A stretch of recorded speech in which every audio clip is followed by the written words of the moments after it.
ये ये माझ्या नवऱ्याची अतिशहाणी बहीण माझ्या मनाविरुद्ध आतीये.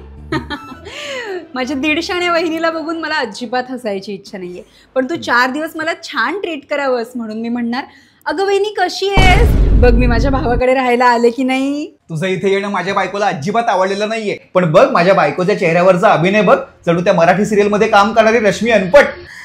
अगं अभिनय तर करावाच लागेल ना, नाहीतर जमिनीचे हिस्से होतील तेव्हा हक्क सोड पत्र कसं देशील तू? इतकं पुढचं प्लॅनिंग तुझ्या डोक्यात शिजतंय, म्हणजे माझ्या भावाला तर तू बैलच करून ठेवला असशील. नुसताच बैल नाही, मित्रांना भेटायला जरी जायचं असेल ना तरी पण मी जाऊ का त्यांना भेटायला असं विचारायला लागणारा बैल. बैला हा अम्मा, बहीण आलीये म्हणून फार उडू नकोस. ती काय 4 दिवस राहील आणि निघून जाईल. मी तर तुम्ही मला कंटाळल्याशिवाय इथून घंटा हलणार नाहीये. मी तर तू येते हे कळलं ना तेव्हाच जगण्याची इच्छा सोडून दिली होती. पण ठीक आहे, 4 दिवस मला नवीन कामवाली तरी मिळेल.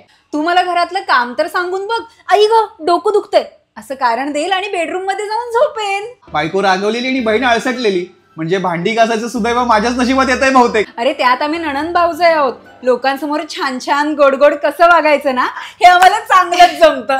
सरडा सुद्धा आमच्याकडे बघून रंग बदलायचा थांबेल, इतक्या लगेच आम्ही रंग बदलतो. चल मी तुला माझ्या त्या साड्या दाखवते ज्या बघून तू जळून खाक होशील. चल तुझा कुर्ता बाकी खूप छान आहे. हॅलो वेड्यांचं हॉस्पिटल, आम्ही येडा झालोय.